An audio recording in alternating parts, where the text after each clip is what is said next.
What's up, everybody? Patrick McNally here. Thank you for joining me for another episode of Retirement Lifestyles, where it's all about having the health, wealth, and freedom to live your dream retirement.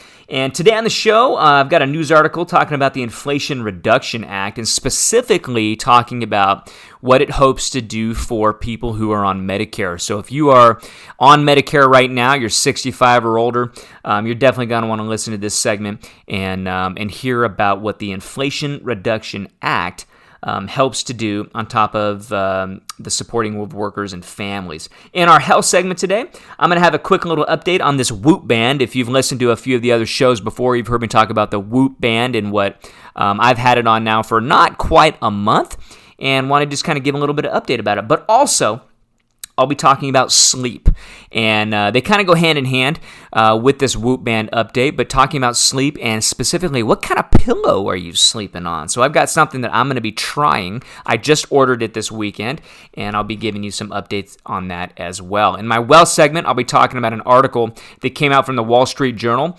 entitled "The 4% Retirement Rule is in Doubt." So if you've heard any of my shows, you know I'm not a big fan of the old 4% rule for withdrawing income from your portfolio, so I'll get into that in a lot more detail. And then we'll go into our freedom segment, where I'll be talking about the movies and some cool things coming out, so having some fun in the freedom segment. So again, it's all about having the health, wealth, and freedom to live your dream retirement, so let's launch into it right after this. You've saved, sacrificed, and invested for years. Now, you're no longer getting a paycheck from a job. So the big questions for retirement is this: how do you retire with enough income to live the lifestyle you always wanted without the fear of running out of money, going back to work, or becoming a burden on the people you love? That is the question, and this podcast will give you the answers. My name is Patrick McNally, and welcome to Retirement Lifestyles. Okay, guys, let's launch into our first segment here, which is my news segment. What I like to do is find a news article or something big happening in the media or, coming out of the White House. And obviously, you've heard of the Inflation Reduction Act, and that's the big thing for the Biden administration. And they're talking about a whole lot of things in here, and you can basically go to the White House website and get a summary sheet about what's they're hoping to accomplish with the Inflation Reduction Act, and saying how it supports workers and families. Now, they're going to be talking about creating clean energy jobs, making the tax code fairer, lowering healthcare costs is kind of where I want to go. So I'm not going to get into the Inflation Reduction Act specifically, but I do want to hone in on some of the things that may be pertaining to Medicare recipients. So if you're on Medicare or you're getting close, one of the biggest things that this is going to help, hopefully, in that area is negotiating some drug prices, specifically helping the drug prices go down. It says starting in 2026, for the first time in its history, which could lead to lower program costs, potentially lower premiums, and more accessibility to high-cost, high-utilization drugs. So that's one of the biggest things for retirees is the cost of prescription drugs. So this could be a big one. Medicare is going to be able to negotiate with the drug companies for lower costs. So I think that's going to be something good that could come out of this. Next is the out-of-pocket drug costs on Part D will be capped. That's a big one too. So if you are on the prescription drug plan, Medicare's prescription plan, which is Part D for drug is what I always say, they're going to cap it at $2,000 for your out-of-pocket costs. Now, right now, I know people, they spend a lot on prescription drugs and they go into what they used to refer to as the donut hole. Not going to get into specifics about that. We work with independent insurance agents who specialize in Medicare. I don't do that personally. I'm the investment guy. But I have people on my team who can specialize in Medicare. So if you got questions about Medicare, Medicare supplement insurance, the Part D program, the different prescription drug plans that you can have access to, every year, in October, I believe that's when you can start changing up some of your prescription drug plans each year and make sure that your drug is covered. Things like that. You want to deal with a specialist in Medicare for that. And when I say a specialist in Medicare, not necessarily Medicare itself, but the insurance programs that go with it. And you want to definitely be dealing with an independent insurance agent. So not necessarily somebody who just works for one of the companies, because they're just going to give you information for one of those companies. When you deal with an independent person, you hopefully have access to all the companies in your state. And so I really believe in using and utilizing insurance agents for that, because at the end of the day, it doesn't cost you anything to do it. Insurance agents, they get paid a commission from the insurance company for, the product that they can offer to you. So if you're going to go use these products anyway, you might as well use somebody who can represent all the companies, find you the best deal. That's what I'm getting at. The next thing that comes to mind with this Inflation Reduction Act is out-of-pocket insulin costs will be capped at $35 a month for Medicare participants, and that's going to be starting in 2023, it says on the White House website summary. So that's a big one. I know a number of people who their insulin costs are ridiculous right now on a monthly basis, and so that's going to be, I think that's going to help a lot of people who have to deal with diabetes, is capping that. And then it also says all covered vaccines will be free under Medicare starting in 2023. I think that's a little misleading. There's nothing in life for free. Somebody's going to pay for it. But, if you're on Medicare, they're going to give you, specific vaccines, vaccinations, boosters, things like that, I believe, will be included as part of Medicare. Now, what I don't know is are Medicare premiums going to be altered? Or is the Part B part of Medicare going to cost more? It comes out of something somewhere, folks. But those are some of the highlights for the retiree that I wanted to bring to you during the that news segment. So that came out. Okay, now I want to segue into our health segment. Give you a couple of extra updates on this Whoop band. If you've heard any of the previous shows, you heard me talk about this Whoop band that I subscribe to. And Whoop is WHOOP, like whoop whoop. And I got to tell you guys, I really like this thing. If you are a data freak like I am, I love data. I like to look at the numbers, and that helps lead me to decisions. But with this, it is for physical fitness. And I highly recommend checking out Whoop.com if you haven't. It's a subscription-based service. It's like $20-25 a month. They send you this band, and it tracks all kinds of stuff, all kind of data points for fitness. But not only that, it helps track sleep patterns, which I've had this thing now for not quite 1 month, and I've already noticed things that I can tweak, I can try with my sleep. You go to bed at a certain time, you get plenty of sleep, and it helps you throughout your day. But it also tracks my calories. It monitors, I can put in a specific exercise if I'm doing it. It tracks that. So all kinds of different data points to help you, be more fit. One thing I have noticed also is that what I've noticed it is like my eating habits and drinking habits. I like to have a beer from time to time, but I've noticed that alcohol really affects your sleep. So very interesting when I look back at the numbers and days that I know, hey, last Friday night I had 2 beers when we were out to dinner, or, had 1 extra beer just sitting on the couch right before bed. I notice that it totally affects my sleep. Then on the other days, especially during the week where I don't drink, I get better sleep scores. So it's very interesting to be able to go back and tweak these numbers. Again, if you know the data, you know what you can adjust to help you get, better numbers.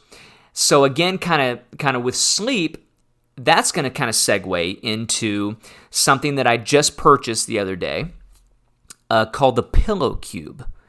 Now, this is very interesting, and I saw the ad, and it spoke to me because it talked about side sleepers.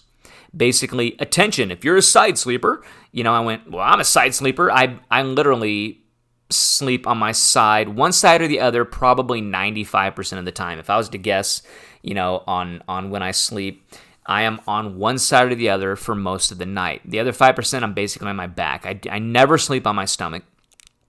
So I know that when I'm on my side, one of the biggest things for me is I have to have a good pillow because it puts my neck out of alignment.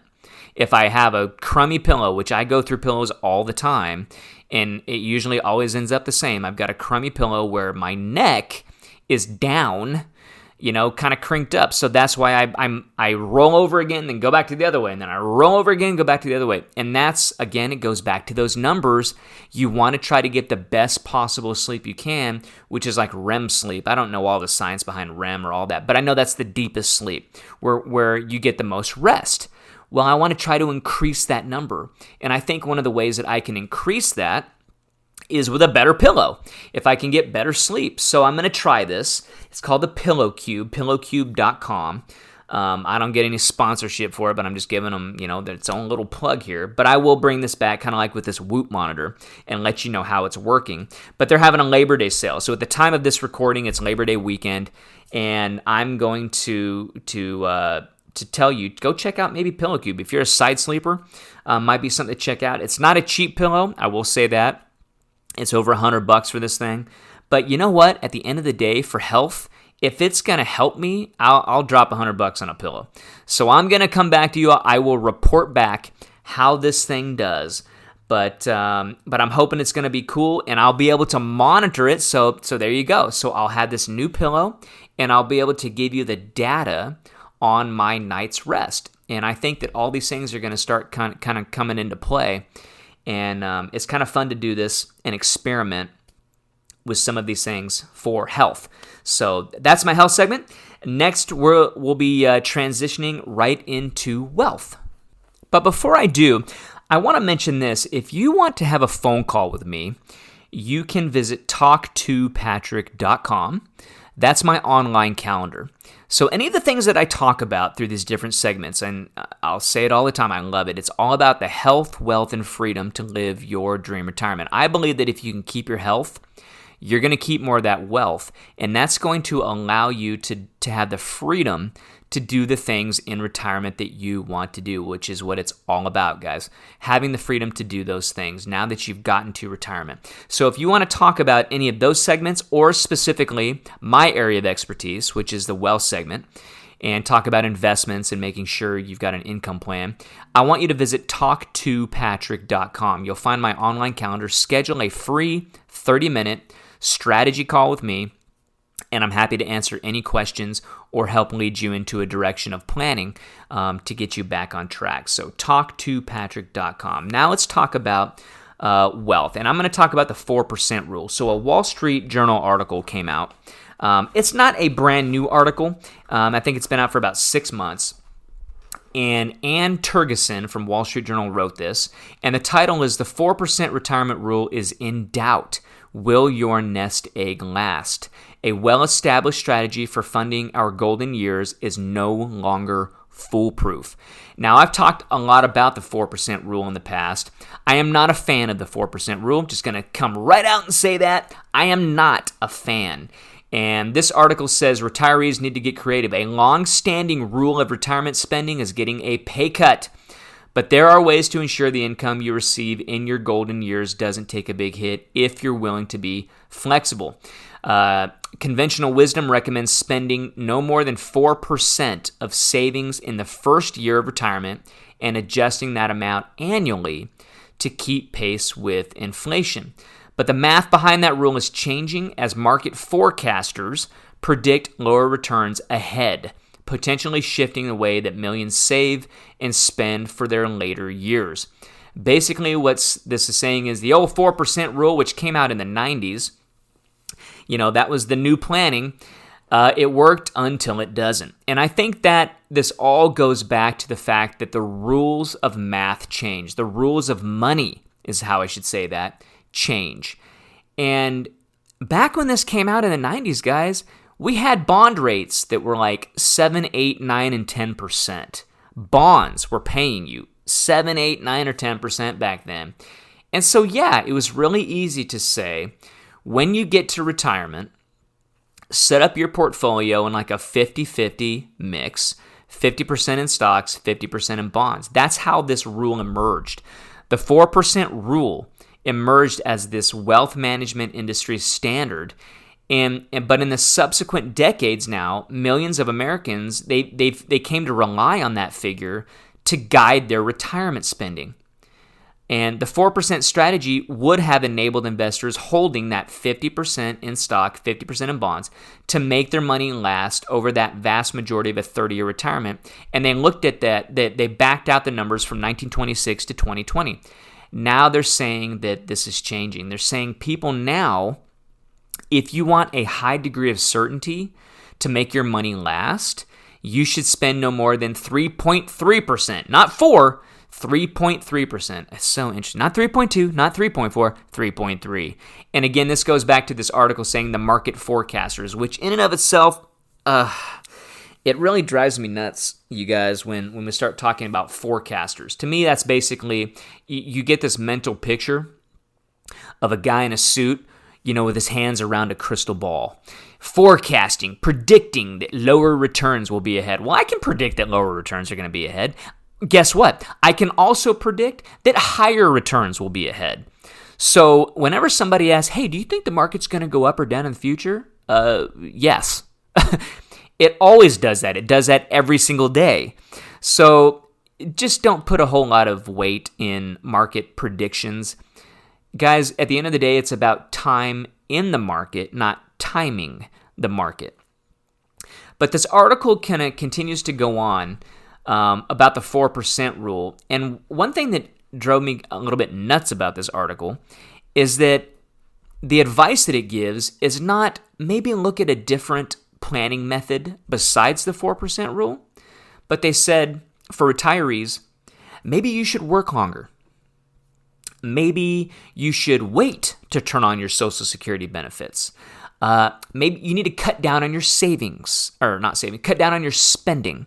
These are all things that people who head into retirement, you don't want to hear that. You want to go into retirement not worried about your savings. You want to go into retirement going, you know what, flip on Social Security. I'm going to take that benefit now. Why should I wait? For a number of reasons. I could do a whole podcast on Social Security. But my honest opinion on Social Security is take the money when you can. Here's why. There's no spousal benefit to Social Security. They're already telling us that they're going to cut it by 20% in about 12 years. And so why not take the money now when you can? Spend the money. Find other ways with your retirement savings, other planning that might be more beneficial. That's why I don't like the 4% rule. The number one reason here is that you have to sell in order to get your income. So think about your retirement investments right now. What do you own? Take a look at what you own. Do you own mutual funds? You own bonds? You own, the 50-50, or maybe it's a 60-40. Whatever it is, doesn't matter. In order to get money out of your account, you have to sell a portion of your account. Well, once you sell, let's say it's 3.3% now, not 4%, it's 3.3. Well, you sold 3.3, it's gone. Now you have to rely on something that you cannot control, the market, to get that 3.3% back. You also got to factor in inflation. You have to factor in the fact that you're relying on growth in order to give you your income. I want your portfolio to pay you a paycheck no matter what the market's doing. And that's why I don't subscribe our clients to the 4% rule. We like to use a different method of planning. I do not mind telling you this, but this is not investment advice. We like to use a dividend portfolio for that part of the market money that's going to be at risk in the market. I want you to use a dividend portfolio. Now, don't run out and just change all your stuff. Go talk to your advisors. That is not financial advice. But I'm giving you a glimpse into how we do it different. Because a dividend portfolio pays you an income because you own the stocks directly. You're not owning mutual funds. You're not owning bond funds. Therefore, you're not having to sell in order to get your income. You own stocks that pay you a dividend and solid companies that show a track record of paying that dividend no matter what their stock price is doing. So think about this. You're getting a paycheck based on the shares you own in these companies. But yeah, the market's down right now, let's say. Let's say the companies you own are down. It doesn't matter. As long as you're not selling shares, you're still getting the same paycheck. As long as those companies don't cut their dividend or, monkey with it at all, they pay you a dividend based on the number of shares you own, not on the stock price. That's huge. That should be an aha moment for you guys. understanding that as long as you're not selling shares, you don't need to worry what the market is doing. And to me, that should give a retiree peace of mind in retirement because you're getting a paycheck generated from your life savings without having to sell your life savings. So anyway, I thought that was really interesting, this article coming out saying, well, the old 4% rule, it didn't quite work. So we're going to call it the 3.3% rule. Well, how long is that going to work for? Who knows? Until they write another article that says that one doesn't work either. To me, it just doesn't work to sell investments to get your income. At the end of the day, that's what I tell you. All right, I could go down that rabbit trail for like 9 hours, so I'm not going to do that. But I will say this again, if you got questions about your current portfolio, maybe you don't even quite understand what you own. That's okay. Don't feel bad about going, geez, Patrick, I don't even know what I own. I don't even know if I'm selling anything to get my income. That's okay. Most people don't. When you're in retirement, you're not necessarily checking. You don't want to be, massaging your investments all the time. Most people don't. If you do, go for it.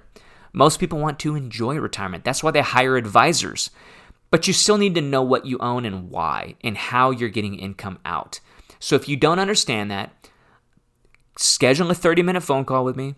Let's talk about what you own. I'll tell you right away. You will know beyond a shadow of a doubt at the end of that phone call what you own, how you're getting income out, or if you're not, and if you should stay there. So go to talktopatrick.com.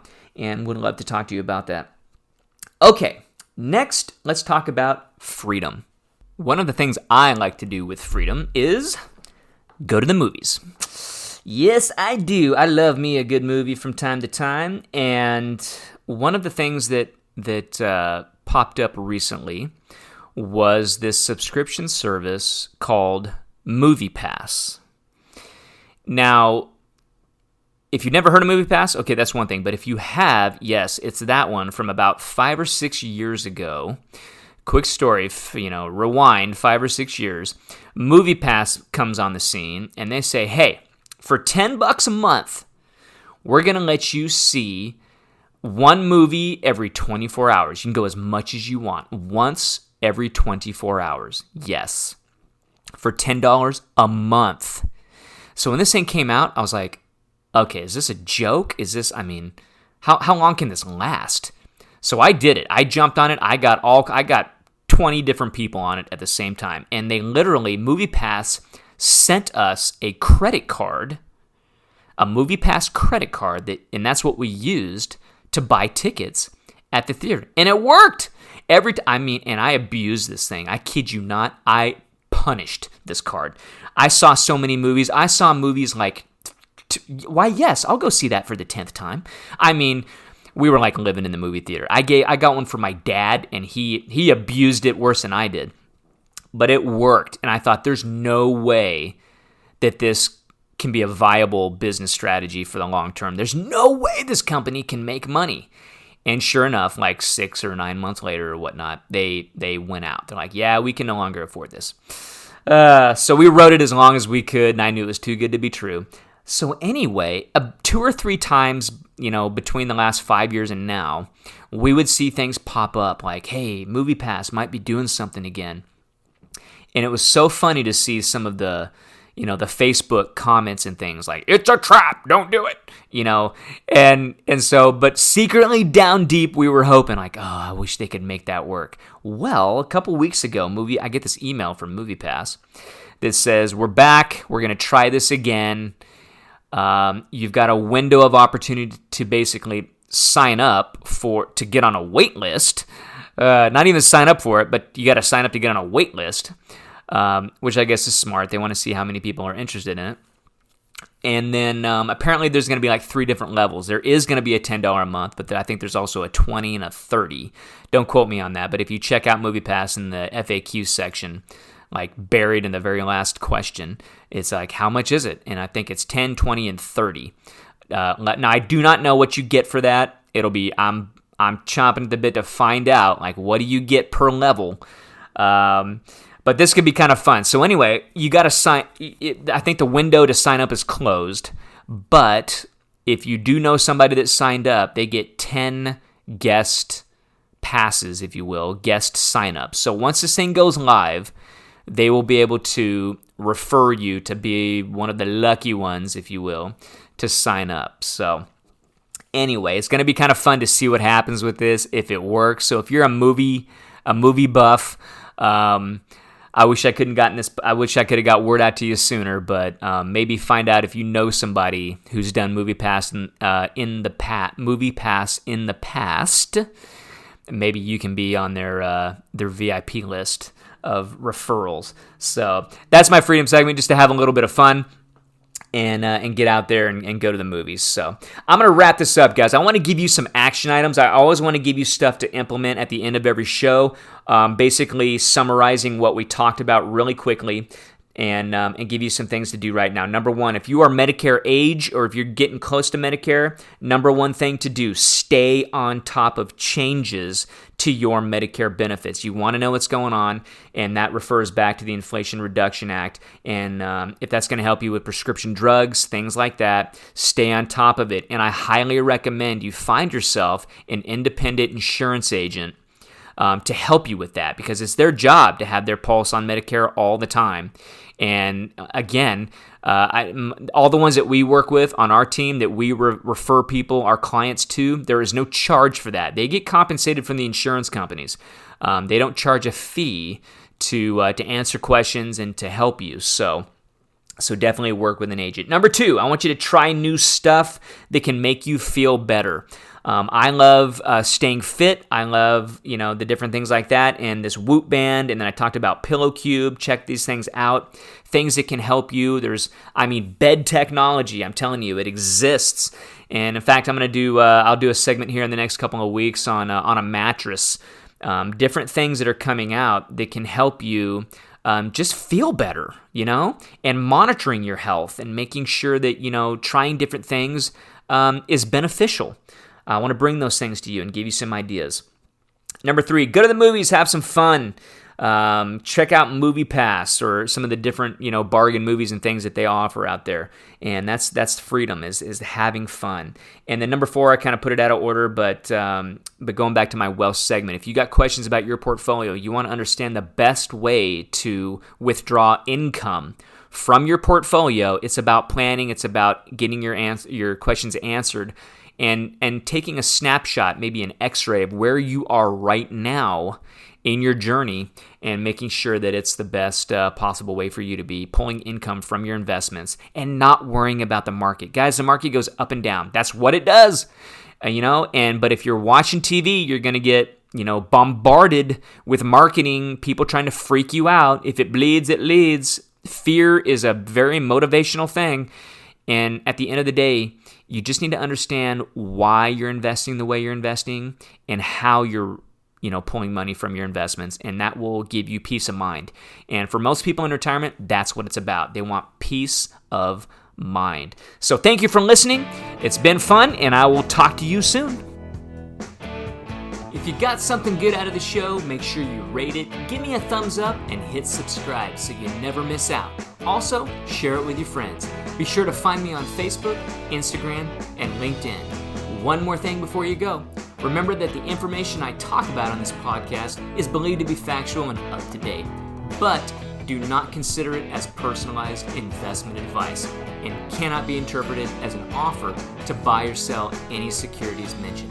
You need to visit with a professional advisor, tax, or legal counselor before implementing any of the strategies presented. My firm, Retirement Lifestyles Advisory Group, is registered as an investment advisor, and we only transact business in the states where we're properly registered to do so.